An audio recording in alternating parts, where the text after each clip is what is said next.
to order. We have a quorum.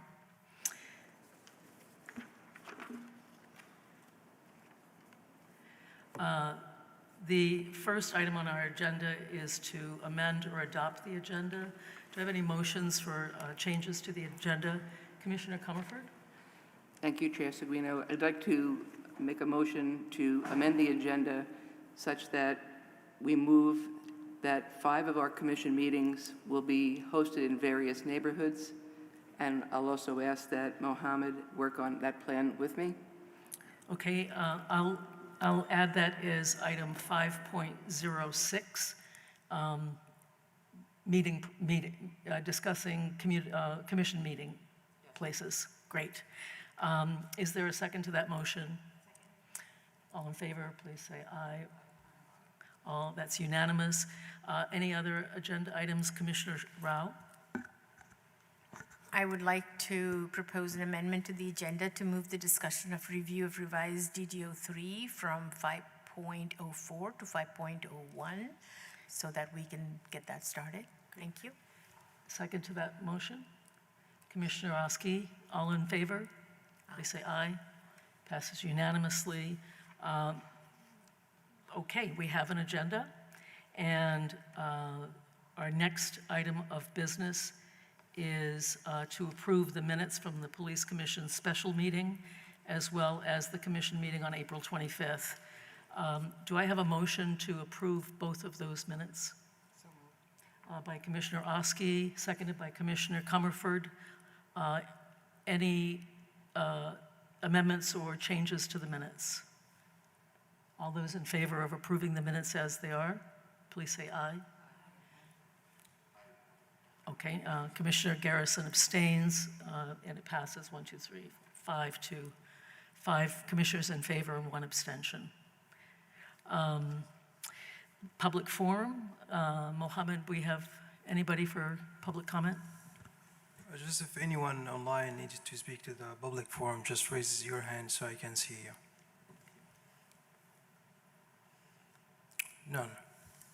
Okay, great. The next item on the agenda is the Chief's report. Welcome, Chief Murad. And Mohammed, I guess you have the PowerPoint.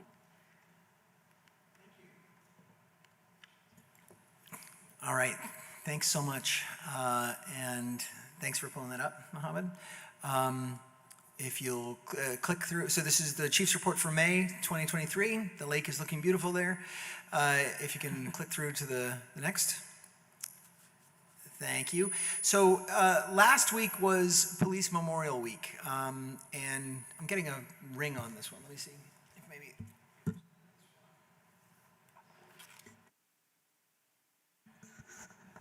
Last week was Police Memorial Week, and that goes back to the Kennedy administration. We do observe the week, made some social media posts, etc. But most importantly, with the assistance of the Queen City Police Foundation, we put a marker at the 3rd grave of the lost officers that we've suffered over the past history of the department. So the history of the department, we were founded in 1865. In the 150 plus years since, we have lost 3 officers in the line of duty. We had placed markers at each of those gravestones save one, and that we rectified this year. The woman that you see there with 2 members of our honor guard is the sister of the slain officer. That officer was Patrolman Robert Provost, who died in 1954.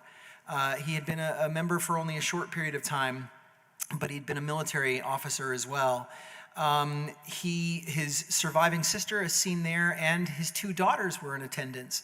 And it meant a lot to them to see that we take seriously the pledge that we never forget. We had a short ceremony there at the graveside. This grave is in the cemetery that is up on Plattsburgh Ave in the new north end of town. There is also a gravestone in the cemetery that is at the intersection of Riverside and Prospect. And there is a gravestone in a cemetery in South Burlington for the other two officers who have been lost in the line of duty. One, Patrolman McGrath, who was killed by an AWOL soldier in 1904, and another, Albert Fisher, who died in 1947 after falling into an elevator shaft during a building check and patrol check. Next page, thank you. Yesterday we had our 2022 awards. So these were awards that covered acts that happened in 2022. We held a ceremony for family and officers and the awardees. We gave awards for the Detective Bureau, for example. They won a team award for the exemplary work that they did last year in being able to solve every single murder that came across our transom, a historic high of 5, and a number of other shooting incidents, and also at the same time, unbelievably, one of the oldest cold cases in Vermont, the 1971 Rita Curran case. To do all that in a single year was pretty extraordinary. We honored our patrol officers, specifically officers who had responded to several incidents of gunfire, murders, and shootings. And so we had a number who responded to as many as 7 or 8 of those incidents, and we awarded those officers. We had some life-saving awards for officers who saved people who'd been shot. A young man, 18, who was shot in the parking garage, saved by officers placing an occlusion seal or chest seal on an abdominal wound. A young woman shot several times by an AR-15 who was the survivor of an incident that took the life of a friend of hers and also of the shooter who took his own life with that rifle. That young woman saved by officers, and another individual who jumped into Lake Champlain in the aftermath of a shooting and was drowning and rescued by an officer who doffed all his gear and went into the lake to bring him out. We gave an award to CAPE after the first successful year, really, really great success that they achieved there, and to our dispatchers, our full-time dispatchers. Our dispatch room is supposed to have 12. It has often had less than half that over the course of this previous calendar year, and we awarded those full-time dispatchers who hung in there for us with a team award. In the upper right-hand corner, you can see Anna Wagling, one of our CSLs, getting an award. Anna is terrific. I believe she spoke in front of this body. She talked a little bit about work that she's done in the refugee community and work that she's done in doing cultural competency training inside the agency based on her vast experience with people from other countries. Next, please. Our head count as of May 1st is at 64. That's better than the worst that we suffered during the last calendar year, but it is down 1. We're hopeful to see that climb more. We are working hard at getting a good bump in time for the August Police Academy, but we will lose 2. This does not count 2 people who are already all but off our books. So they are not factored in this because they are still on our rolls, but they are both gone, and they are on what we call terminal leave, burning the accrued time that they've gathered over the course of their careers. One of those is Detective Lieutenant Jim Trieb, to whom we gave a Chief's Award yesterday. Jim led that Detective Bureau for the past 5 years and achieved amazing results during that time. We're going to miss him greatly. The other is Jamie Morris out at the airport, and we will miss Jamie too. Another way of looking at our numbers and a picture of a cloudy day on the lake. We have, again, 64 total. 58 of those officers are currently available. And actually, that's as of May 15th. It does not count Jim and Jamie. So we're actually down instead to 56 now, once we take Jamie and Jim out of the equation with regard to available. They are not the people that are counted there as being on leave. Again, the count of our current CSOs and CSLs, 6 CSOs, 5 CSLs, and a description of what those roles do. We include this in each report. Next, thank you. A look from our budget presentation at our anticipated structure for CAPE. And so the Crisis Advocacy Intervention Programs, or CAPE, is a component of the department that has been called, for lack of a better term, alternative resources. That's not a term that the community wants, because there's a recognition that certainly we do not mean alternative in any kind of pejorative sense, or alternative in some sort of less than sense. We mean it in the sense of these are not sworn resources. These are other kinds of resources. The one sworn resource in the CAPE structure is the Domestic Violence Prevention Officer, who's off to the side, and that dashed line indicates that by law, officers don't take instructions from non-sworn professional personnel. So that officer's chain of command actually goes to the Deputy Chief of Operations. But in function and on a day-to-day basis, that officer sits in the CAPE room, works incredibly closely with CAPE, and is able to provide police services when necessary for our community support liaisons, for our victims advocate, for the domestic violence victims advocate, with whom the DVPO works incredibly closely. And we just had this Assistant Director CAPE approved, recently approved. The position in the center there, the Burlington Cares Supervisor, the 2 Cares clinicians, and the 2 Cares medical providers, those are in progress. Those are things that we are still working on, and we hope to see those in the budget. There's talk about that still. The budget obviously has a month and a half to go, but this was a component of that budget presentation. This too was from the budget presentation, and it describes the changing proportions of the department. If you look on the left, that is the authorized total in 2019. The asterisk is because, in fact, the authorized total was a little higher than that, but it included parking. Parking was a component of the department up until June of 2020, and it would have added another 10 little light blue dots to the bottom there. But we take it out so that we can look at what we were versus what we are now without that component. And what you see is, 140 authorized in 2019, and a different ratio. Proportions of these authorized numbers are very different. 138 are what is authorized right now in 2023, and you'll see that that ratio has gone from basically a quarter being professional staff versus 3/4 sworn to being about 2/3 sworn versus 1/3 professional staff, and that is a significant change to the structure and sort of makeup of the department. Next slide, please. This is similar, except that it shows the actual counts. And if you could go up a little, there, perfect, thank you so much. So there's a key in the upper corner, which you can't see at the same time as the dots. The key is that the black dots at the top are supervisors, the darker dots in the center are sworn police officers, and the light blue dots on the bottom are professional staff. And this is what we had. We had 95 sworn officers actual in May 2019. We have 64 sworn officers actual today in May 2023. We had 33 professional and 37 professional in right now. So we are building our professional staff, and I'm hopeful that we'll see some more added soon. This is a picture of non-sworn response. It's we've seen this before. This was in previous chief's reports, twice at least in the last calendar year, the previous calendar year rather.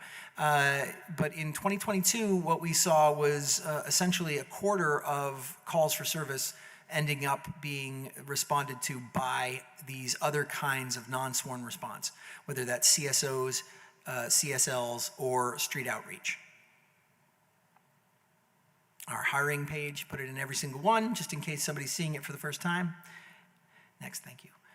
Our priority response plan, which I believe is another agenda item, but this too is something that we put in every single presentation so that it can ground what follows, which is a discussion of our call volume. And our call volume is affected by this priority response plan, not dictated by it, because calls, of course, come in from the public, because the public makes them based on external events. But this is a significant part of how we address those calls now. Next Next, please. Thank you. Incident volume year to date. Nice picture of the opening day Little League out at the park in the New North End. They asked me to throw in the opening pitch. I did. It was fun. It was a wonderful day. You'll see there that we are down 6% in call volume since 2018. But we are up a lot over the previous years, and we are really where we were in 2019. And of course, we don't do traffic stops anymore. So if you were to work in traffic stops again at anything close to the volume we used to do it, we would be higher than 2018 and some other previous years. And we'll see some reasons for that, but our call volume is absolutely back. The public is calling us as much as they ever have, more in some kinds of calls. And we are addressing it in different ways. We basically put about a quarter of our calls either are stacked or are referred to online reporting. And as the previous slide, well, not previous, but 2 slides ago showed, another quarter are referenced by other kinds of resources. So, the call volume to which officers respond is down by, it's not down. The call volume is the same. The number of calls to which officers respond, sworn officers respond, is about 50% different than it used to be. But that's because we're using other things to respond. That makes sense because we are well below 50% with regard to what we have on patrol. The number of patrol resources is down by more than 50%. So for us to be responding to 50% fewer calls in person with a sworn officer makes sense. Next, please. This is our table of data and where we are for calls as of May 15th. You'll see that there's some categories there that are going in the right direction and some categories that are strikingly going in the wrong direction still. And that includes larceny is going in the wrong direction, overdoses are shocking, and stolen vehicle is higher than it's been ever as well. And last year was as bad as it had ever been. This is priority 1 incidents. You'll see that our priority 1 is higher than it's ever been. And this chart goes back farther than that table. I usually use a rolling 5-year average, so I only go back 5 years for the table and 5 years for the total volume table. But these go back farther to 2017, not 2018. And we're still higher this year than ever. A component of that is the incredible increase in overdoses that we've experienced. And this talks a little bit more about overdoses. That graph is horrifying. There has been some talk. San Francisco is sometimes held up as a city that is doing some things right, but is also experiencing some real challenges. I was struck by an article recently about San Francisco that talked about ODs being up 41%. We're far beyond that. I'll offer the hopeful point that maybe what they meant by OD was fatal OD, and this is not a fatal. These are overdoses, not fatal overdoses. But even with that, it's shocking where we are this year. This is a table, I'm afraid it is not updated. This goes to 2021, but it's a table that we included in April of 2022. It is still dated that at the bottom of the slide, just to make clear that this was not updated. But it shows the key is at the bottom, and what it shows is tracks of our drug tips, found needles, and then a couple of other metrics that have to do with narcotics data. I think it's down at the bottom there. Yeah, overdose via CompStat, and those numbers are slightly different, you'll see. Found needles and drug tips. And that is the report. Thank you, Chief Murad. I'm going to open this for commissioners to make any comments or ask any questions. We have a quiet group today. Great. Commissioner Garrison. Turn this on. So just clarification, I think I know the answer, but for others out there in the community, your headcount doesn't include CSOs and CSLs, right, for the department? Well, the headcount that had the little dots did. The headcount where I talk about sworn officers does not. So if you wouldn't mind just sort of tabbing back. There, so this picture does. This shows, this is authorized, and so the CSOs and the CSLs are built into those light blue dots at the bottom. There are no CSOs or CSLs in the authorized 2019 because the positions didn't exist. What there are in 2019 are some other professional staffers and one similar position to a CSL, which was Lacey Smith's position at the time. But now we have a number of other positions that work in a similar function to Lacey. And there are 2 CSOs in that authorized 2019 picture. Now there are 11 CSOs and a CSM in the authorized 2023 picture. And if you go just one slide below, thank you. In this picture, which is the actual counts, again, in that 33 professional at the bottom of the slide, on the left-hand side, there is going to be Lacey Smith. There is going to be the 2 CSOs that we had at the time. And on the 37 professional, on the right-hand side, there's going to be Lacey and the 5 CSLs that we currently have, and there's going to be Cassandra Sterling, who is the CSM, the Community Service Manager, and the 6 CSOs that we currently have. So that's what's in there. Now, I think, if you were asking about the slide that precedes these, and if you go up a bit, sorry there, Mohammed, one more. I was wrong. One more. I was wrong. This one, that 26. Yes, this is a picture of sworn officers, and so is that the graphic that shows the fall off from June of 2020 through today. This is sworn, but the other documents do show where we are with the total head count. Okay, thank you. Not documents. The other slides show where we are with the total head count. I have a question. Commissioner Cox. Good evening. Hi. I heard last night the gunshots, Yeah.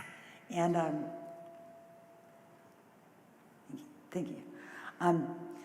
There's been times in the past couple years when I've heard similar, but it turned out to just be fireworks going off, and it is sort of graduation week and all that. And I was wondering if maybe the department could put something out to the public to say when you should call when you hear something like that, because we of course don't want to inundate the dispatchers with calls about what turn out to be fireworks, but if it's something more than that, Yeah. then obviously we want that message out there. So what should people do, I guess is the question. Would be something useful to put out maybe on Front Porch Forum or social media or something to say, here's the steps to take and to analyze what you're hearing. Yeah, so I don't know that I can tell people how to analyze sort of what they hear, right? The difference between fireworks and gunfire is, to some ears, it's noticeable, to some it's not. It also depends on how far away you are. Acoustics are really tricky things. When I worked in the Bronx as a housing cop, you would think, you heard gunfire a lot, and you'd think it came from one direction, and it would turn out later to have come from a completely different direction. It would echo off the towers in the housing projects. So that's challenging. What I would ask the public to do, and I'm happy to put out a Front Porch Forum post to this effect, and perhaps, I think it's a great idea. We want people to call when they feel like they need to call. We don't want them to triage the calls for us. I don't want people to say, oh, they're probably too busy for this. If it's something that makes a person feel like they should call, they should call. If it's fireworks, no, we're not going to necessarily go to that if we know it to be fireworks. But if you as the caller can't tell what it is, then neither can we. Now, it may be that an officer's nearby. There are times where we get calls where somebody says, gunfire, and an officer's close by, and officers say, no, it wasn't. I know what this was. I've gone to the location. There's nothing here. And we put that call to bed. But there are other times where we didn't know that was happening, and we would very much like to. This was a running gun battle between, we believe, at least 2 parties. We believe there were multiple rounds that were fired. It was moving in multiple locations. I think that people nearby probably knew, well, we know that people nearby knew what it was because we received a lot of calls about it. We are incredibly grateful that as of right now, it does not appear that anybody was injured. I am incredibly disappointed that the legislature did not pursue a felony reckless endangerment charge as they had talked about at the beginning of the session, because when it comes down to it, this was a series of misdemeanors. And what happened last night, absent finding a complainant who will say, that individual shot at me and I felt that I was about to be assaulted and or killed, and should we identify these parties, it is unlikely that either party will say, yeah, I'm a victim in this. They're both gonna clam up. It's likely to end up being misdemeanors, and that's a problem. This should have been, I wish that that had been achieved during the legislative session, for this to have a reckless endangerment felony charge for the discharge of a firearm. Nevertheless, we are investigating this. We're taking it very seriously. It's in a part of town that we've seen gunfire before, and we are very concerned about that. May I have a follow-up? I just wanted to say that I'm grateful that your crew, the officers, discovered the gas leak. They discovered two. So there was one that was caused by a bullet, and there was one that was just happening, and we found that one too. So we're glad we found that one. The city of Burlington, thanks. I want to go back to the name game and say that I think it's really, really important that that whole unit get together and talk about some name that distinguishes them clearly, like community support services as an sort of overhanging kind of a concept. But I think it's really important to make it clear what those groups are and what they're supposed to be doing for the community so they can recognize it. Well, CAPE is the name, so that part of the department is CAPE.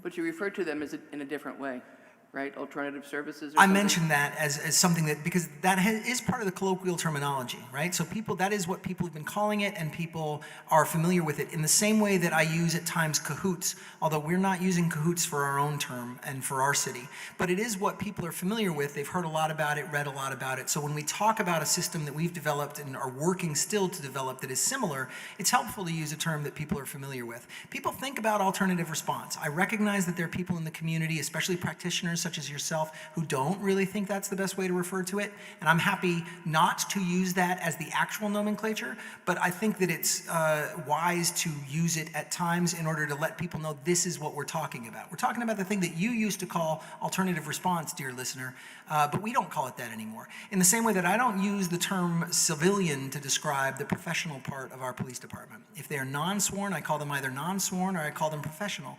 I don't want to call them civilian because I think it creates an artificial dichotomy and distinction between so-called uniformed services and some sort of militaristic sense that the others are civilians. They're not. We're all, quote-unquote, civilians in a non-military sense, but I use professional rather than civilian. That said, there are audiences for whom, if I say professional, they're not going to know what I'm talking about. So if I ground it by saying what we used to call civilians, I think that can be helpful. Please consider it. Thank you. Chief Murad, I wanted to ask you about the narcotics-related data, that slide, if you can go to that, Mohammed. And you noted, and I did as well, the difference in numbers between Valcor and Comstat. So my understanding is, there you go. What is in the previous table is Valcor. Do you have a sense for this year, for example, if Comstat numbers are substantially different? And just want to think about the issue of, because the disparity is quite substantial in 2021, and just thinking about getting a good hold on what the overdose rate is. So I'm pretty sure it's because the Comstat numbers incorporate fatalities and incorporate numbers that are outside of Burlington. Oh, got it. Okay, that makes sense. Great. Thank you. Any other comments or questions for Chief Murad?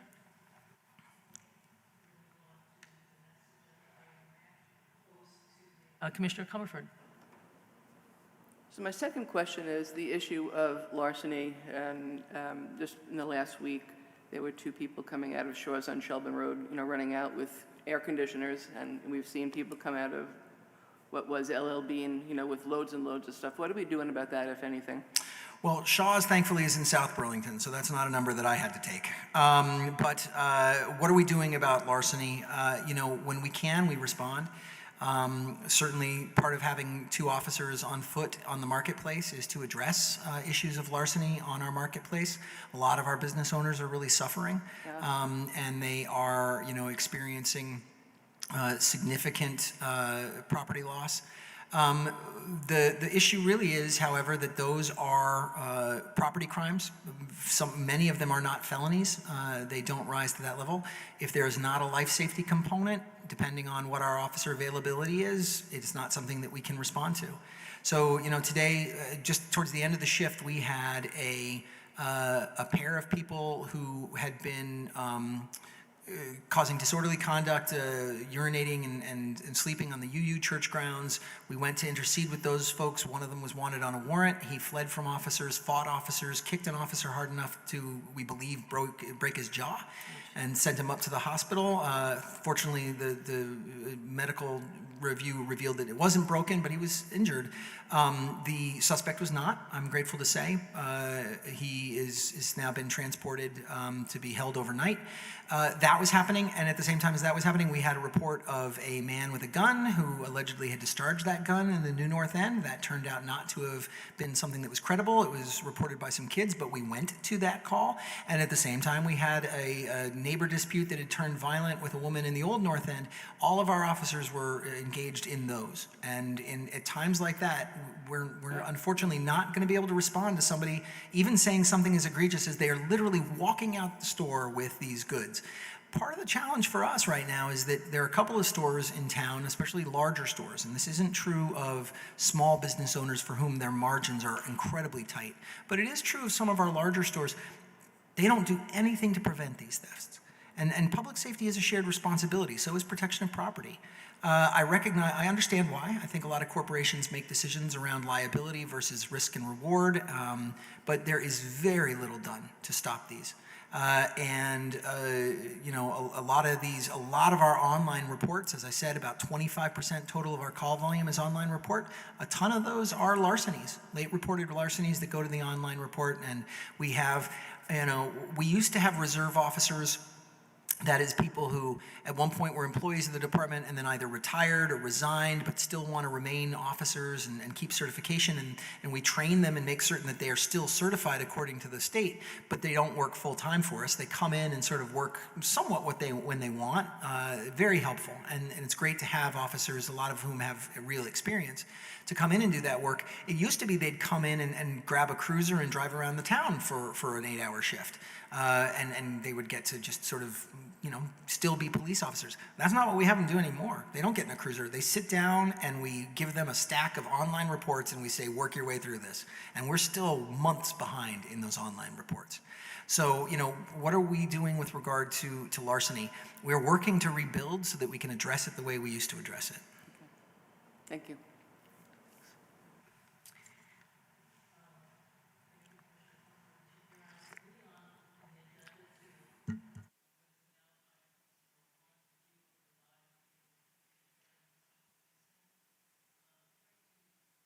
Sorry, I'm going to say that again.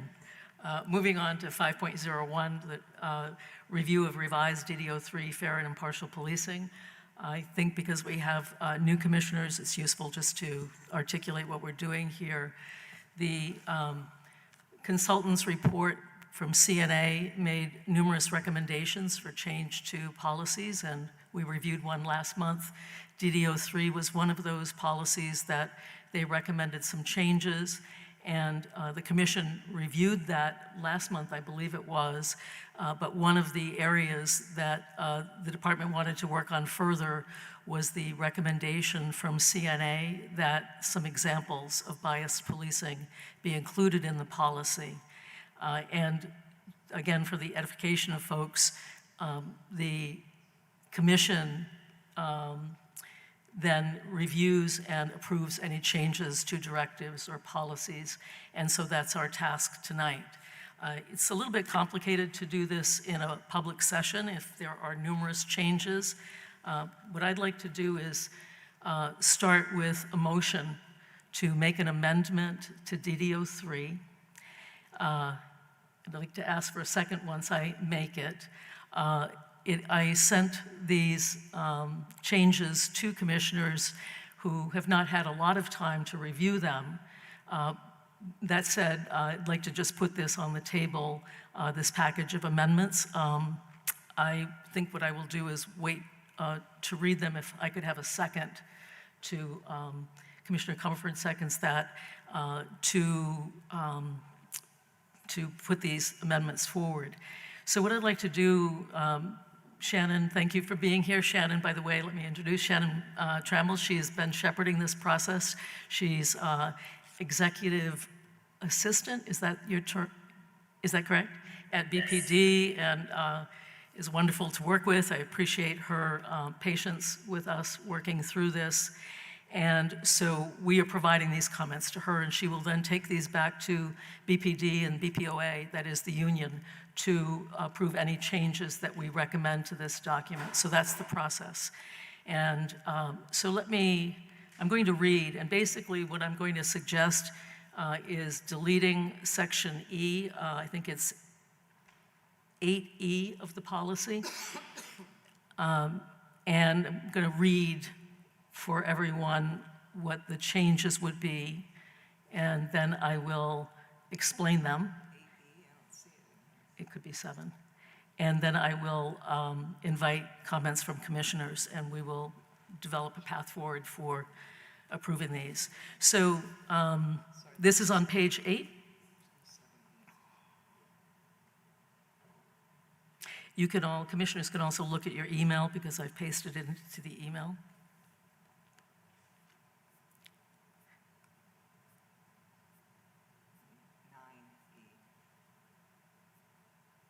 Thank you, 9E.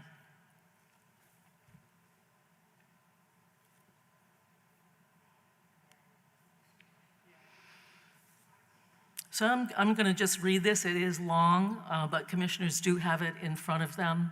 And Shannon, I'm going to just forward this to you right now as well. Is that okay? Thank you.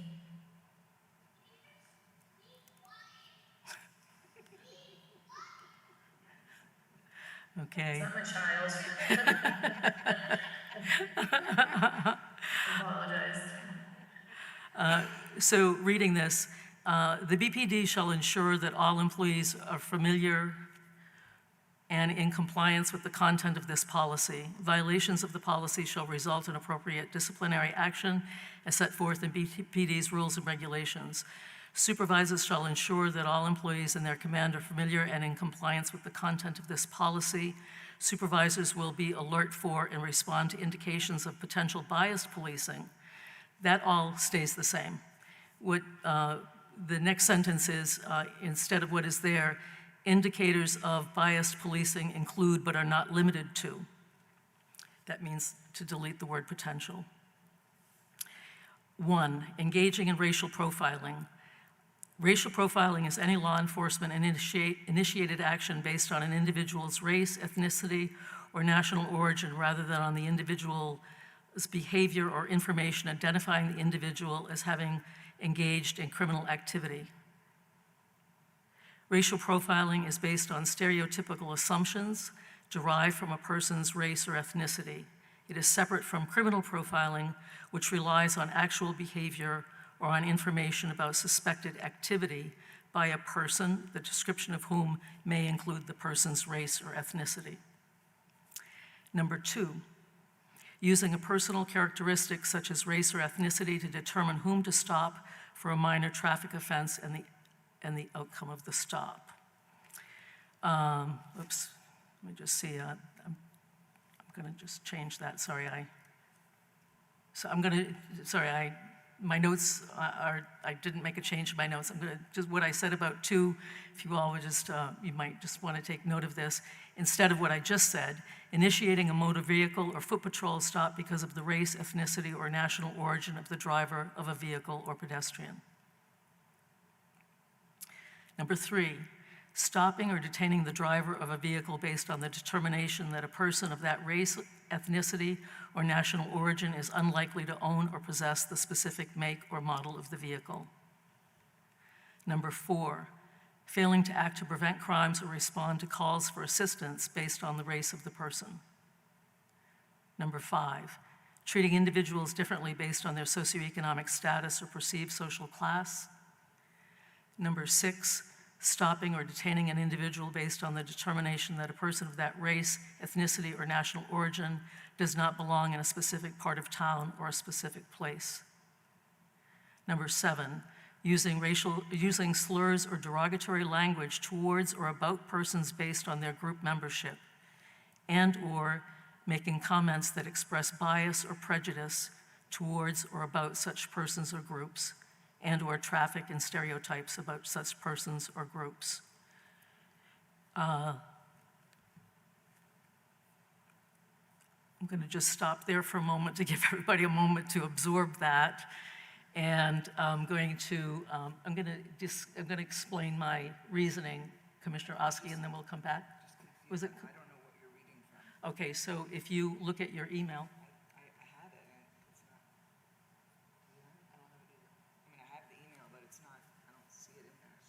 She's on number 7. I know, but she's reading something different than what's in. Are you reading from the board docs? I sent an email to all of the commissioners this afternoon that lists exactly what I just repeated, but I will paste this into a document right now. Jessica is on the email. I have an email from you from yesterday at 11:30 a.m. Correct, this is this afternoon's email. Oh, yeah. Commissioner Oski's not on the email. Oh. So sorry, let me just forward that to you. Thought you had everybody.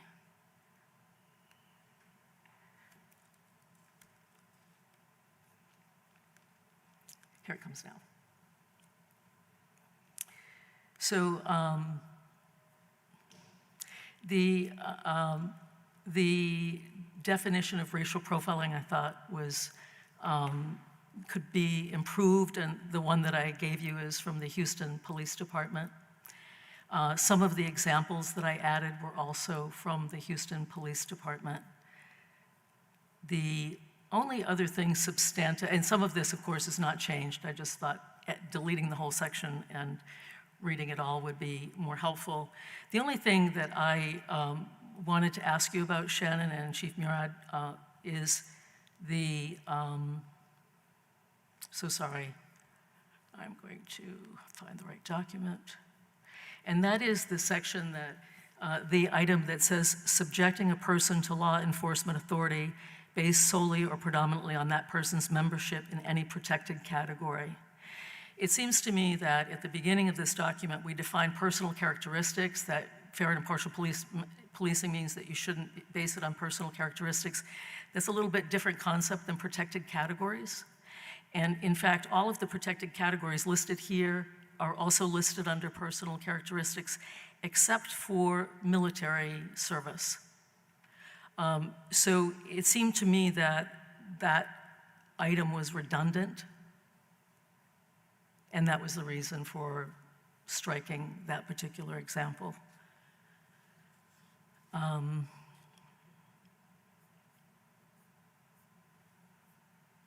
just going to pause for a moment to just let commissioners digest, and then to see if you have any questions or comments. So there's a motion on the floor, and the commissioners would be welcome to make friendly amendments to the motion or ask questions. Commissioner Oski. It's a little bit hard for me to digest this because I did not have it, and I spent a lot of time reading through the policy that we did receive, the updates, and while we have looked at this before, I think that there is a consistency error. While we define personal characteristics, and that list is, I'm not exactly sure exactly where all those criteria came from, but it is a list that has race, ethnicity, national origin, color, gender, sexual orientation, gender identity, marital status, mental or physical disability, age, religion, and socioeconomic status.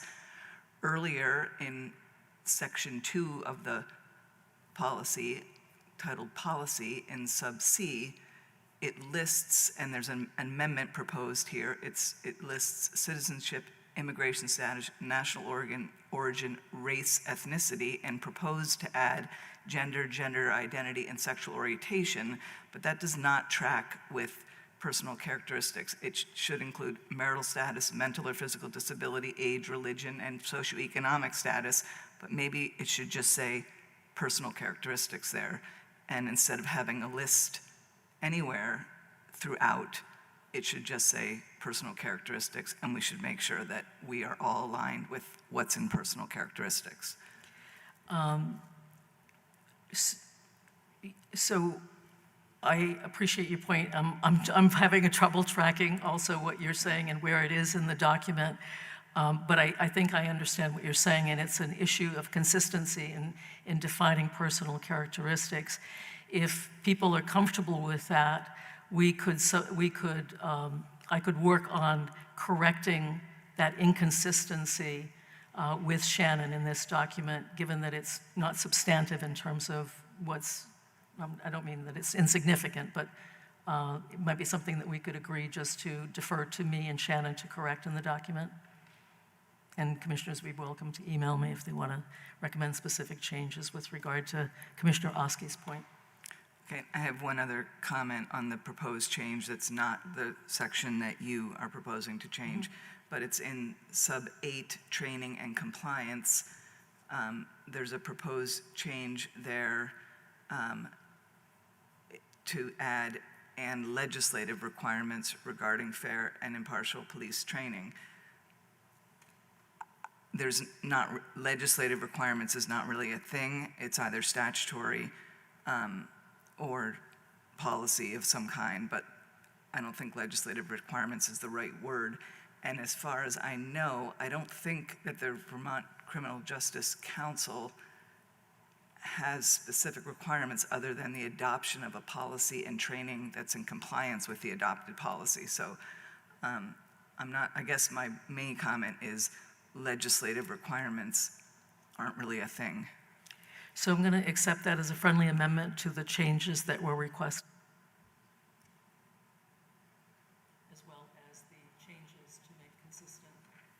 as well as the changes to make consistent the discussion of personal characteristics. Commissioner Comerford. Can I make a suggestion that if we have amendments, we follow up after we have a discussion with an email to you so the language is there? Absolutely. Any other comments, questions? I don't want to rush this process because this is important in terms of what we're doing. And so we could do one of two things right now, and I will just check in with you to see what you all would prefer. We can vote on these amendments to the policy now, if you feel comfortable with that. Alternatively, if you all feel that you would prefer more time to study this more carefully, then I can follow up with commissioners individually, seek your input, amend the amendment, and we could vote on our next meeting. So I'm going to ask if I could ask for a show of hands. How many of you are prepared to vote on this now? 2. How many of you would prefer to wait until the next meeting, follow up? That's what we will do. Then Shannon, and Shannon as well. Awesome, then that definitely seals it. Thank you. So we will table this until next month, and I will be following up with commissioners to get the precise language of the amendment. Thank you so much, Shannon. Appreciate it. Thank you for letting me speak tonight. Enjoy your vacation. Enjoy your vacation. Thank you so much. Okay, thanks. The next item on the agenda is the update on the priority response plan. Chief Murad. I'm sorry, if you don't mind, Chief, I just want to introduce this. So this was a request of commissioners to hear about that. Because of concerns we hear about responses to calls, for example.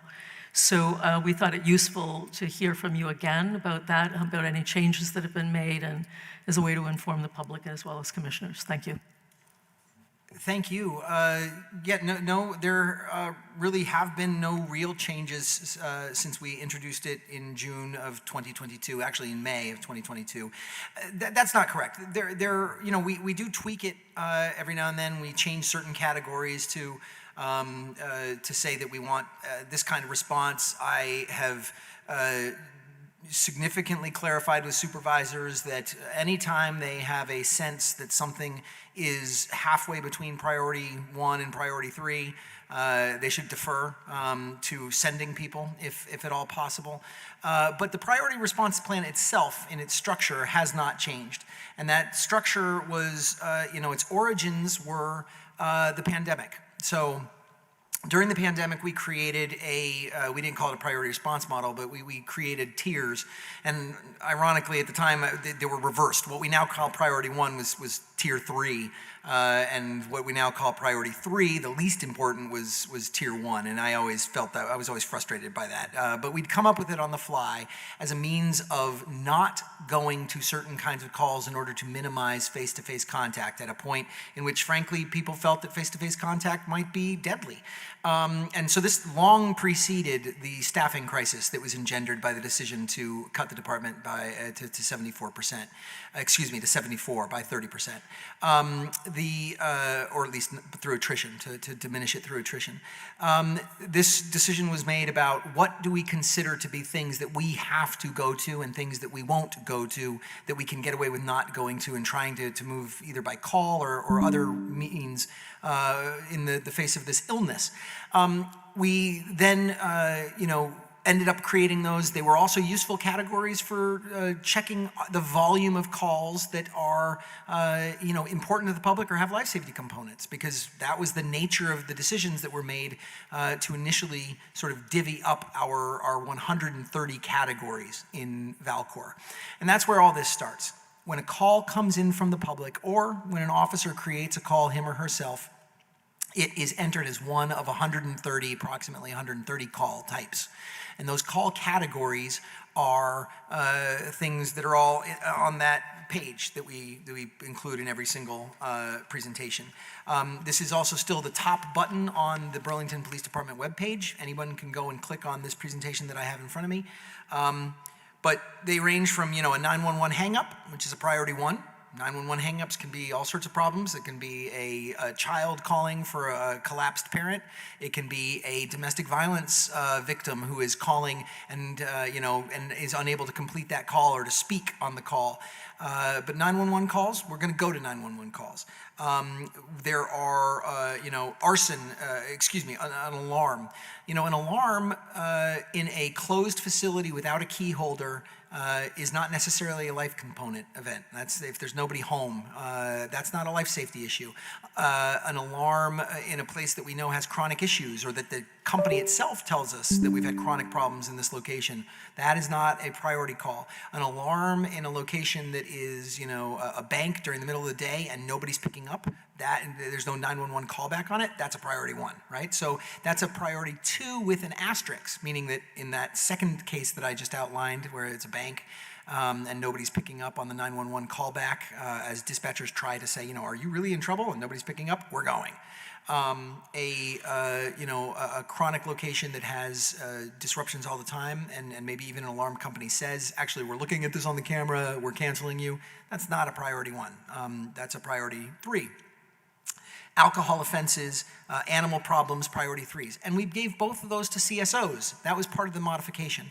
When we created this for the first time in May of 2021, we didn't have all those CSOs. That was a component of the public safety continuity plan that I created and introduced in December of 2020 through February of 2021, when it was finally approved by the City Council. And we weren't able to hire until the beginning of the fiscal year, which was July of 2021. So in 2021, when we created this the first time, we didn't have the CSO designations that you can see on that page. The bright yellow spots where it says CSO would go to this. That was a component of our modification and updating in May of 2022, just over a year ago. So we now send CSOs to an animal problem. And right now, because we actually have a different deployment for the summer, if it's an animal problem that doesn't involve a safety component, and it's outside the city core, we're probably not going to send a CSO to that right now. And that's simply because we want our CSOs to be in the city core as much as possible, addressing issues here and maintaining the posture that we've so far established this year of a safer downtown where public safety presence is clearer. You know, there are tons of calls here, and you can look at any of them or ask me about any of the categories and what makes it a priority 1 versus a priority 3. But this is the structure of it. And, you know, I recognize that this causes a lot of consternation for our neighbors. I wish we didn't have to create this, but we created this because various minds in the city decided that the department should be a lot smaller and didn't do much to look at whether or not that was accurate. And in being smaller, we don't have the ability to go to every single call. Our default up until 2020 was every single call got a police response, and it was very rare that one didn't. Most of the time it would be a matter of like a police supervisor choosing to override dispatch by saying something to the effect of, I'm sorry, this is a parent asking us to get their kid to dress for school. We don't do that. We're not going to that. That was rare. Most of the time people called, we went and did our best to figure out what was happening. We simply don't have the ability to do that now. And so it causes frustration. It causes frustration for people. No one wants to call and not have a direct answer. I don't like that that is the case, but it is where we are as we try to rebuild. Questions, and I welcome that. I'm going to, Commissioner Oski, and then Commissioner Cox, and then Commissioner Rao. I think we all had it was a little confusing last month on the use of force reports. There were 2 that were evictions or trespass. I think they're probably listed as trespass, but they had the one at the pods had multiple police cars responding, 3, I think, and then the one in the New North End had like 5 police cars responding. And it was confusing for us to understand, and that's, I think, part of what inspired this conversation. It seems like we don't have enough police officers to respond to calls, but sometimes there's 5 or 6 cars in a tactical vehicle, and so can you talk a little bit about that? Sure. So the priority response plan talks about the idea of officer availability, and it only kicks in. I mean, if we have 6 officers on a shift, and for whatever reason the call volume, the way they come in and roll and are handled, gets us to the point where we never have fewer than 3 officers available, then the priority response plan doesn't apply that day, and we never ever go to everything, right? But for a trespass, for example, that was a trespass that I think was a known drug house. It was a drug location. A lot of those officers were not officers on the road. They were officers who were actually assigned to Detective Bureau or to our emergency response unit, and so they were coming in to do a check on that. I think it actually may have coincided with training, with a training session, I'm not sure, but it wasn't all road resources, right? So, road resources are going to be, sometimes if everybody is free, even a simple priority 2 or 3 may get everybody at that scene. They go, they check it out, they say, okay, they back each other up if they're not otherwise engaged. But they're not fully assigned to it, and they're very easy to break from it, unless it turns into something that's a little bit more serious. The issue with the house, I think, in the New North End is that it was a known location. We just executed warrants there, and we were addressing a situation. With regard to the pods, we have an understanding with CHT that we're going to be do our best to be more responsive there within the confines of the priority plan. The priority plan is what it is, and it's dictated not by fiat or preference or whim. It's dictated by how many people are available and how many calls are currently occupying those people. But to the extent that we can, we want to work with our partners at CHT. The Elmwood pods are a very important part for the city. I think that it's, I visited, I I like what's happening there. I think that it's good for the city, especially with the way it's being managed and making certain that people can't enter, right? That's very, very important, is making certain that there are rules for the people who are inside, that people who are not authorized to be inside don't go inside. But we try to be as responsive as possible there within the confines of that plan. And I'll say that, one of the challenges is that right now on midnights, we are always in the plan. And in fact, often, maybe not more often than not, but quite frequently, we don't even have 2 police officers for the city. We have one non-supervisory sworn police officer covering the entirety of the city. And when that's the case, we are only turning out when we know that there is something that is violent and actually threatening happening to a person. Thank you. Commissioner Cox? Yes, thank you.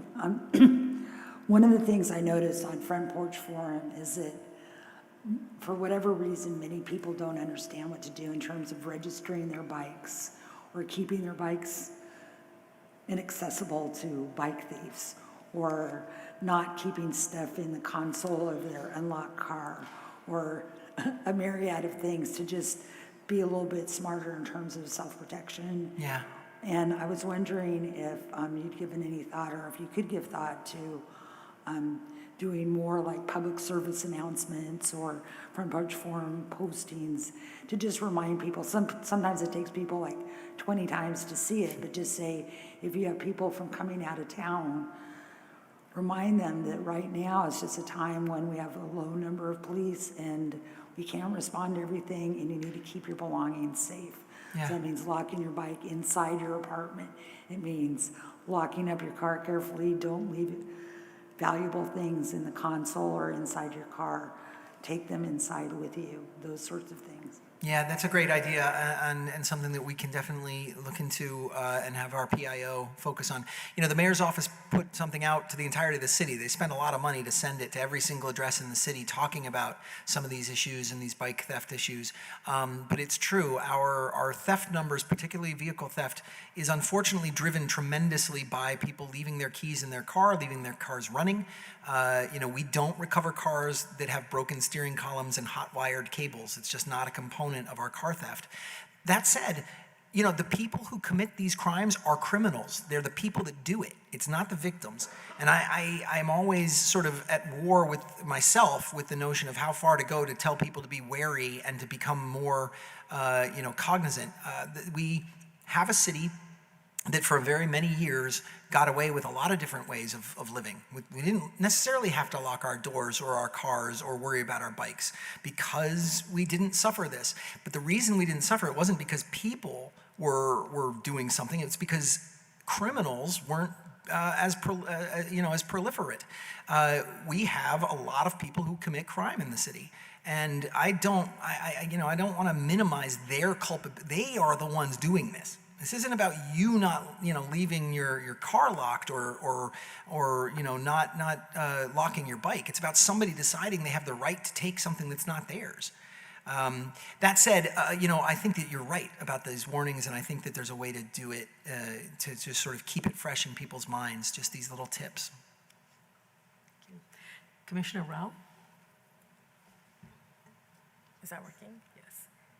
Thank you, Chief. I think, in fact, so what you had already responded to Commissioner Oski, sort of my question was sort of similar to what you had in mind.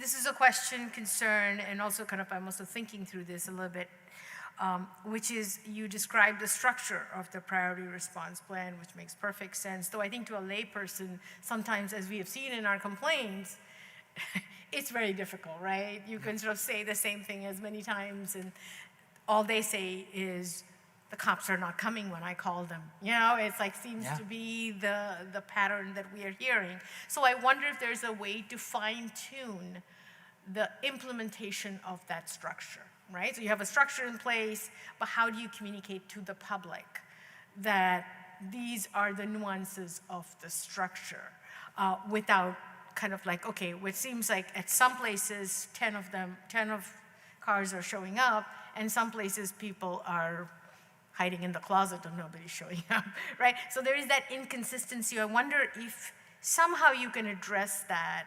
I mean, I don't know, I don't have any great suggestions for you, so, you know, so that's something I wonder if you can address that in any way tonight for us. You know, I don't know. So listening to you, I just had this idea that, like, I've seen all your videos on your YouTube channel. And there's like use of force, but there's also some other things on there. And I'm wondering if perhaps making a YouTube video explaining things, or maybe making a couple explaining things, and then posting links to it, like in Front Porch Forum, you know, did you know that, or something that, here, go see the YouTube video, this link, just in order to have that educational process be something that's ongoing and something that people can understand, and maybe not you, but maybe some, you know, like a public relations type person that you might have somewhere in the police department, they could make it young and catchy, you know, so. Yeah, I'm not young and catchy, Commissioner. Sorry. But I think that there's ways of doing exactly what you're saying in terms of just communicating better, then that helps people understand what the expectations are. Oh, yeah, that's a great idea. I think the answer to your question, Commissioner, is really that it's staffing dependent. And until I put something up that says this is how many, you know, if every call was accompanied with there are 3 people available at this moment, or there's 1 person available at this moment, I suppose that might answer some questions. But I don't know that that's feasible. I don't know that it's advisable. But that's what the crux is, right? The crux of why you come in one instance with maybe even more officers than a situation might seem to need, versus why you don't respond in another situation that arguably needed a response, has to do with how many people are there, and do we have anyone to send? And you know, when the Midnight had 6 officers on it, that meant that at any given time, at least 4 or 5 of them were there, right? Even if somebody was on vacation, or some of them was somebody doing something else. And on double nights, where both midnight shifts were in, you had 12 people on the midnight shift, non-supervisory. And when there were 8 or 9 people on each day shift and 8 or 9 people on each evening shift, then you had that number, plus on double days, you know, on a Monday when both shifts were in, you'd have, you know, upwards of maybe 18 people.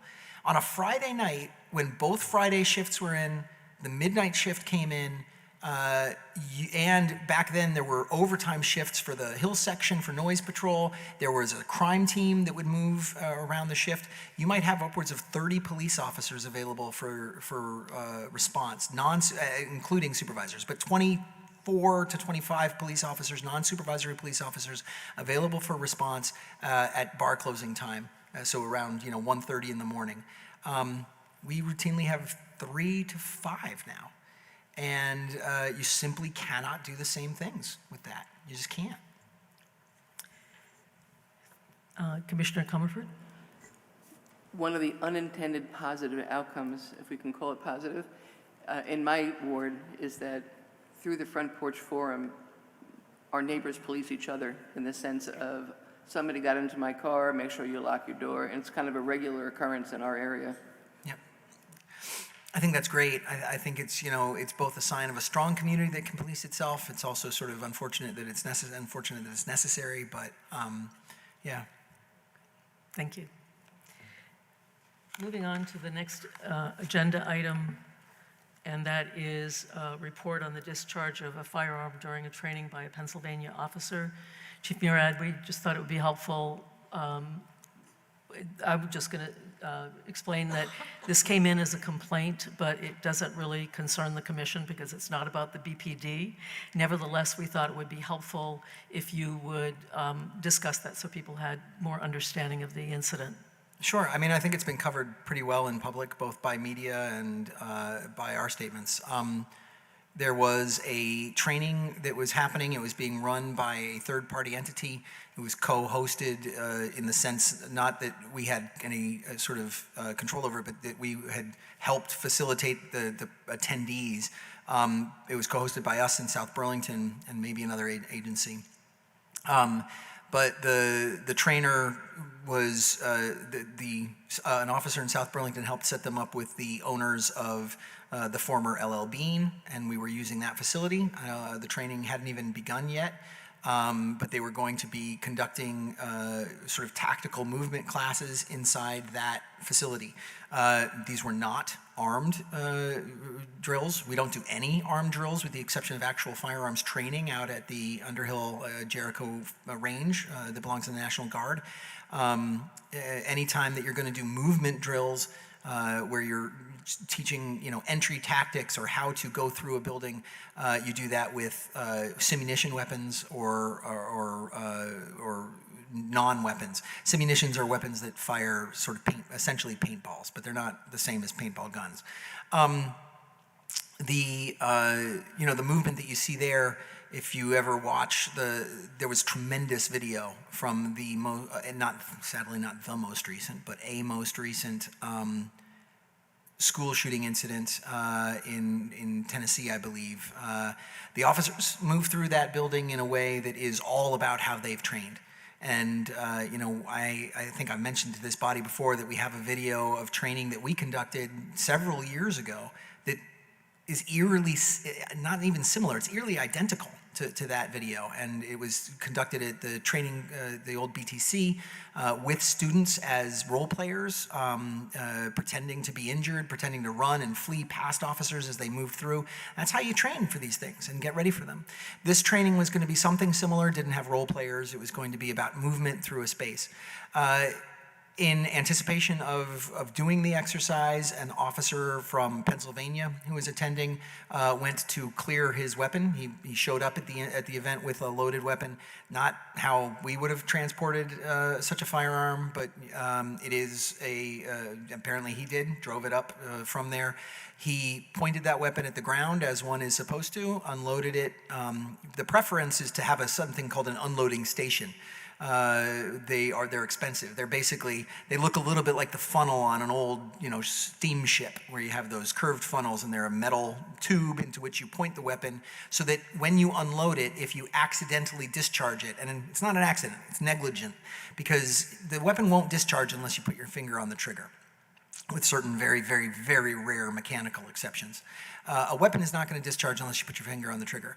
So it's negligence. It's not an accident. But you point it into that device so that even if negligence occurs, it's done in a safe way. The same is true of pointing at the ground and finding a direction that is safe and that nobody is going to be injured.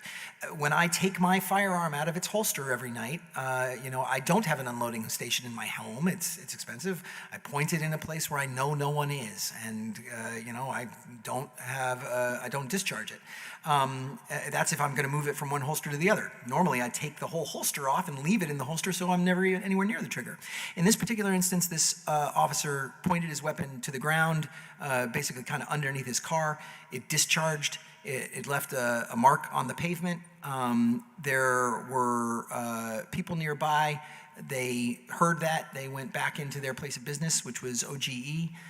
There were also some other officers nearby, including some officers from Burlington. They said, "Oh, what was that?" They checked on the person. "Are you okay? What happened?" "I think I let one," I'm making this up. I'm assuming what the language was, but "Are you okay?" "I think I let one go. It's there. Okay, we account for it." We sent a lieutenant over to ascertain whether or not anybody was injured or there was property damage, found where the round had struck. Clearly, there was no damage there was damage to the pavement a little bit, but there was no property damage to other locations. Nobody was complaining of being struck. We even got a complaint from people who were upset about it, but that too indicated that none of them had been physically harmed. We recorded the incident and the training proceeded. So that is sort of where we went. We created new rules though. We made agreements with both the property owner around training and established expectations for ourselves, which already existed for our trainings, but that we will ensure happen on any train that does have our participation in the city, around making certain that signage is placed up to tell people that training is occurring, to make make certain that to the extent possible, neighbors are informed that training may be occurring nearby, particularly if it's going to use, noisemakers. So, for example, we conduct training in the basement of 1 North Avenue sometimes, and sometimes those devices make noise, right? A simunitions gun that shoots paint does have a bang. It's not the same as a firearm sound, but as we began the evening talking about, sometimes people don't know the difference between the retort of a firearm and the retort of something else. And so we generally do sort of warn people if they're nearby. We're fortunate in 1 North Avenue, especially in the basement, that no, sound doesn't really get out from there. But it would in other locations. And we have used other downtown locations before. We've used other locations in the city. As I said, we used to conduct training in the former high school and BTC. We've conducted training at the airport. And we do our best to be good neighbors, because there are times where people have conducted training that hasn't been great neighbors. I think that, there was a story several years ago about a lot of training that was conducted in houses that were due to be demolished and had been obtained by the city through eminent domain in the vicinity of the airport.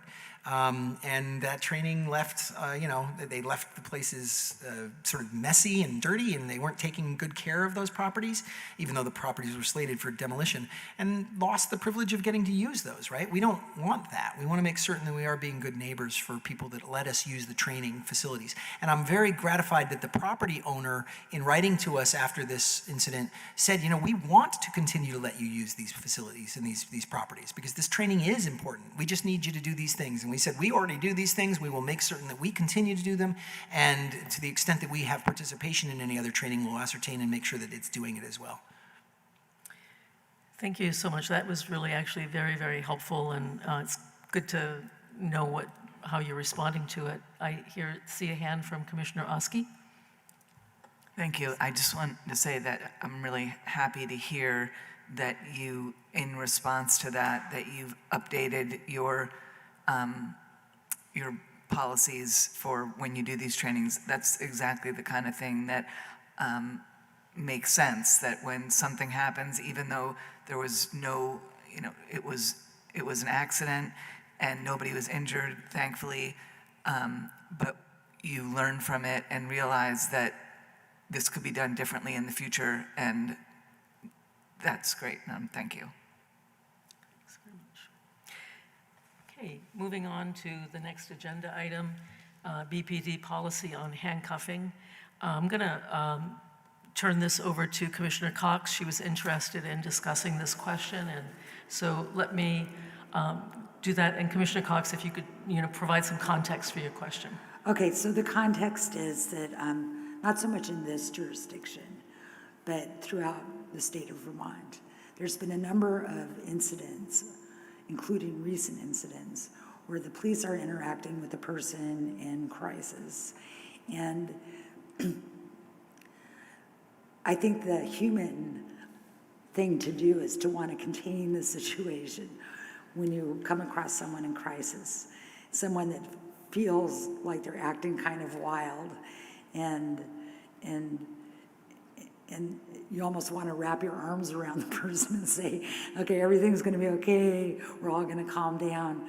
But each individual person has to experience things as they experience them, and they may not be amenable to a big hug. And so the issue becomes, like, for example, one of my friends with lived experience who lives, works in the Montpelier-Barry area, is a worker, and one of their clients was having a mental health crisis, and the police came and cuffed the woman in crisis to just contain the situation. But there were workers there, including my friend, and they were trying to convince the police to allow them to give water to the woman in crisis, and the police wouldn't allow. They said, no, you just stay away from the situation. And they were very frustrated because they know from their experience that when a person's in crisis, drinking water is often very helpful, because the actual act of drinking water brings down the adrenaline flow, reduces fight or flight, and can really help the person control their demeanor and so forth. And so they sent me a note when they learned I was going to become a commissioner here and said, please tell them, don't have that be the first act to walk into a situation and handcuff or physically restrain a person. And I looked very carefully at the videos, and in some cases I said, I don't know about you, but I feel like I might be in crisis if I was losing my emergency shelter, you know? So I not only lost whatever shelter I had had before that, now I'm losing my emergency shelter, and it's possible that that person's in crisis of one kind or another. Sometimes a crisis may not look like a crisis, or it may be medically involved. So one example I like to give, and this happened, I believe, before the pandemic, but a friend of a friend who I've had holiday dinners with in Shelburne has started getting Alzheimer's. And when he was home alone, he found the keys to his car, and he wasn't supposed to be driving, but found the keys, drove down to a local store, went in, and when he came out, couldn't figure out what car was his car. So went around with his keys, trying different cars to see which one was his car. The police were called, they arrived, they actually tackled him. He's a 78-year-old man, something like that. They tackled him, they handcuffed him, they arrested him. He's trying to explain, no, I'm just trying to find my car. They didn't believe him. They took him off to the police station. And so sometimes a crisis may be medically induced, it may be mental health induced. There's a lot of different things, but all I would like to do is I've read the policies that would have something to do with this, and they don't really address this one kind of fine detail. And I've read a lot of, what's recommended by like the International Chiefs of Police, recommendations, and they don't really there was that one sort of detail that's left unsaid. And so what I'd really like to do is to see if maybe, could I borrow Shannon or something like that, or do like a small work group with some people like in the community of people with lived experience, working together with police officers to sort of talk about how this comes about, where we all have this natural desire to contain the situation, but does that mean necessarily containing the person? And to see if maybe policies on that specific point could be sorted out in a way that would be really comfortable for the police and comfortable for the community. Yeah, I mean, I think that is something worth exploring in a group like that could include officers and trainers. For the most part, at least in Burlington, handcuffs aren't used until custody needs to be effected, and that's different than de-escalating a crisis. It's not all the time. We do detain people at times if we have reasonable suspicion that a crime has been that's been committed, and that detention does not equal arrest. Also, there are times where we are going to cite an individual and therefore not technically arrest them. There's a difference between citation and arrest, and we may cuff prior to the issuance of that citation. But it generally has to do with the person's behavior, with our knowledge of the person and behavior, and de-escalating crisis would not be that. Now, taking into custody would. And it's going to be, the reason I think that this is a good idea is because I think that even people with lived experience probably need to hear officers' perspectives on, for example, transporting a person that we have in either custody or custody in advance of attempting to get an emergency evaluation order, or custody post, when such an order already exists, or custody for a crime, but that crime also happened then, and the crisis is part of what's driven that crime, right? So we have legal custody of the individual. Not handcuffing in custody is going to be something that is going to be a very high hill to overcome for police officers. But interaction in the field, what you're describing, not knowing any other facts about it, but just sort of the bare fact pattern that you've outlined for, I believe you said it was in the Montpelier area, going to a workplace for a person who's having a crisis, that is, handcuffing is not the first thing that I would think about in that. But you're also right that the IACP and other places don't talk a lot about the specifics about handcuffing, in part because the vagaries and the variations are myriad, and there are going to be so many instances that are really going to be fact-specific. I took de-escalation training and what we called back then, it was called EDP training. Emotionally disturbed person was the term of art at the time, and it's not necessarily the best term anymore, but that was what it was called at the time. And New York City's, which is where I did it in 2005 when I was a police recruit, was one of the best in the country. They used live actors who were, Broadway actors and people who were in the business in New York City and would be paid to be there. There was a budget for it. They came in and would act out the symptoms of mental illness. Oftentimes, some of them had experienced it themselves and were developing it that way. The training cadre was really terrific, and yet there was a lacuna in each scene, which came at the very end when you had done the things that you had been taught to do to communicate with them, to achieve rapport, not to buy into the delusions they are exhibiting, but not to dispel them or counter them either, to make certain that you are talking with them in a way that affords dignity and understanding that is not aggressive. That at the end of each scene, there was a moment where you are going to take that person to help them go to a hospital, and you handcuffed each and every one, but it wasn't done, and you didn't have to talk them into it. You basically just said, I'm going to handcuff you now, and they went and they did it. There was no decompensation with that. There was no sort of escalation from that, and that was an artificial moment of that training. But it was an artificial moment because they couldn't really figure out how to get around the competing sort of understandings of what might actually be good in a given situation, and the necessity when you take someone into custody to make certain that they are in fact held in a way that makes it safe for you and for them, as well as any other personnel that are going to come along. There are times where we do take people, if the person isn't in custody, but we're escorting them to the hospital in the back of an ambulance, for example, handcuffs may not be used. But if they're going to be in the back of a police cruiser and it's that kind of custody, it would be a very high hill for us to overcome that, right? It's partly because it's a component of training at the academy level. It's partly because it is safer for both parties, or for all parties, rather. But I think that the opportunity to have those discussions with people on one side of the question, and officers as well, especially officers who may have more experience articulating the training than I even, would be worthwhile.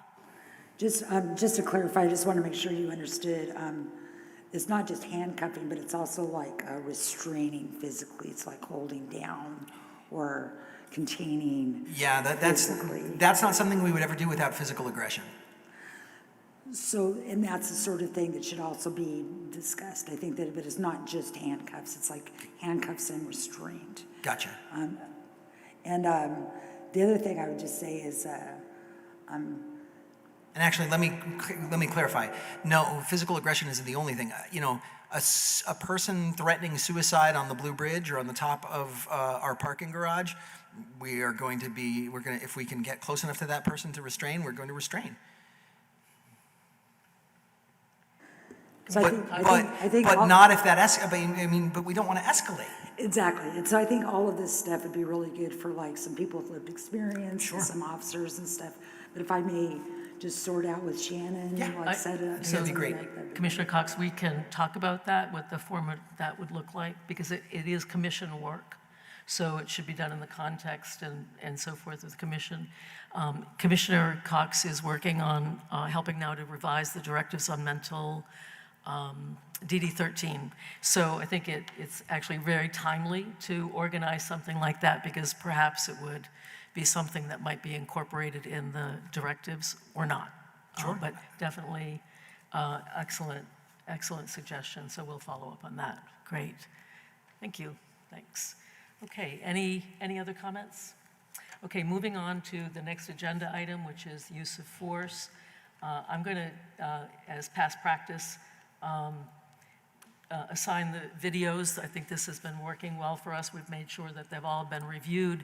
But I wondered, Chief Murad, something came up in looking at these synopses, and thank you for the changes to that have come up previously. And if you could just explain to us, What is protective custody? Protective custody is defined for people who are incapacitated. So it's if a person's incapacitated and is a danger to him or herself or others, then protective custody is lawful. It's not arrest, but it is dictated by being incapacitated by drugs or alcohol. Mental health is not, does not fall within that. So a mental health protection would be you have to achieve an EE. If you're going to take somebody in solely for mental health conditions that appear to create a safety issue for that individual or for the public, you have to forthwith apply for an emergency evaluation. Okay, and just given our discussion just now, people in protective custody are handcuffed? People who are in protective custody are handcuffed. If you take an incapacitated person into your police cruiser to deliver them to Act 1 or to the hospital or to the Chittenden, well, it used to be Chittenden, now that's only for females, but to a correctional facility for, for detoxification, yes, they are handcuffed. Great, thank you. Does anybody else have any questions with regard to the use of force incidents? If not, I'm going to assign homework for everyone. We actually have 26 incidents between the last half of April and the first half of May, and to make it easy, I'm going to do it this way. Mohammed will capture this for us, but also for all of you. So with regard to the April use of force report, incidents 8, 9, and 10 for Commissioner Garrison. Incidents 11, 12, and 13 for Commissioner Oski. Incidents 14, 15, 14 and 15 for Commissioner, and 16 for Commissioner Keefe. So sorry, did I do that right? So sorry, 14 and 15 for Commissioner Keefe. 16 and 17 and 18 for Commissioner Rao. That takes us to the May use of force report. And for Commissioner Comerford, incidents 1, 2, and 3. For Commissioner Cox, 4, 5, and 6. And for myself, 7 and 8. This reminds me that we all got an email with regard to the CGIS, is that it? CGIS, to fill out the forms and go be fingerprinted. So please do that at your earliest convenience, commissioners. That closes this item out, and we are now on to item 6.01, commendations that have been received for BPD. Commissioner Rao, would you like to read those? Sure. We received 2. One is about the half marathon message, and I'm just going to read it. I just wanted to drop a line and say thank you for putting together the officers for Saturday's race. Those 3 guys were rock stars, super good with public-facing duties, A+ interactions with their drivers and spectators and our runners. We could not have been more pleased. I hope you will pass my thanks along to them, and I really hope we can get that crew assigned for the marathon next month. So that was for the half marathon. Subject 2, thank you message. Last evening around 2 a.m., my wife and I called 911 regarding a trespasser, potential intruder on our porch. In Burlington, a young man in some sort of mental or drug-induced distress was pacing our front porch and then banging his head against our front door while attempting to gain entry. 2 Burlington police officers arrived promptly after our call and handled the situation appropriately and definitely for all concerned. We're very thankful for their hard work, professionalism, and willingness to keep Burlington safe for all in difficult times. Thank you. Thank you, Commissioner Rao. Great.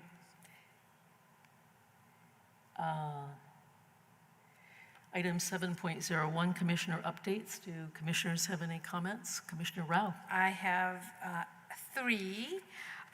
One is a report on the joint meeting of Charter and Ordinance Committees of the City Council, which I attended along with Commissioner Cox and Commissioner Oski, so I'm going to give a very brief report, and both of you can interject and correct me if my memory serves me wrong. It was an organizational meeting to share general ideas and to chart out direction. The general consensus, at least among the councilors, appears to be that the committee will have to decide on what oversight entails. The role of the commission was discussed, but only, I believe, in broad terms, nothing very specific. The feeling I expressed was that, including the public, the commission ought to be involved in all aspects of decision-making, and the city council be cognizant of the resources which are assigned to the commission. We are a body comprised of volunteers, and while we take this work very seriously, the body will need additional skilled resources if our responsibilities change. I don't know if you guys wanted to add anything to that beyond, yeah. The second report is on the Public Safety Committee meeting for April, which I also attended along with, and the chief was present at both of these meetings. The only relevant information I have from the meeting, Public Safety Committee meeting that entails directly informs us is VIA's report on community engagement regarding public safety, and they spoke to us at the last meeting, I believe. Both Judd Allen and Debbie Ingram spoke at this meeting as well, and they're working towards identifying one area of the city to start their pilot program. And from what I understand, they're looking at starting with the King Maple Street neighborhood. So that's my reading of what they were saying. My final is, of course, a reminder that we continue to work on collecting appropriate data and links for the website. Please be reminded that the City of Burlington website has limits and certain restrictions regarding accessibility and how the information is presented. The content is vetted by me for the time being and also by Stephanie, but do visit the website from time to time. We continue to need commissioner bios and photos from all commissioners. Currently, the public only gets to meet 3 commissioners, so we would like them to have to meet all the commissioners. We're also at the current moment considering having our own logo, which represents the commission and the city. Thank you. Any other comments from commissioners? So one from me, I understand also from the PowerPoint, but also from former Commissioner Hart, that she received an award at the Queen City Police Foundation, which is great to hear. I think I speak on behalf of the commission to say we would welcome the opportunity to attend those in the future. I hope that it's a mechanism for building rapport with the BPD to have the commission in attendance at such meetings. Great. So going to make a motion to enter executive session pursuant to 1 VSA 313A4 to discuss a disciplinary action against an employee. There will, do I have a second to that motion? Commissioner Rao seconds the motion. All in favor, please say aye. Any opposition? Passes unanimously. Just to clarify that we will not be coming back to public session. There will be no additional decisions made this evening. So this concludes the public portion of the meeting. And Mohammed, can you tell us where we're meeting? 3rd floor upstairs in Chamberlain Room. Great, thank you very much, thanks.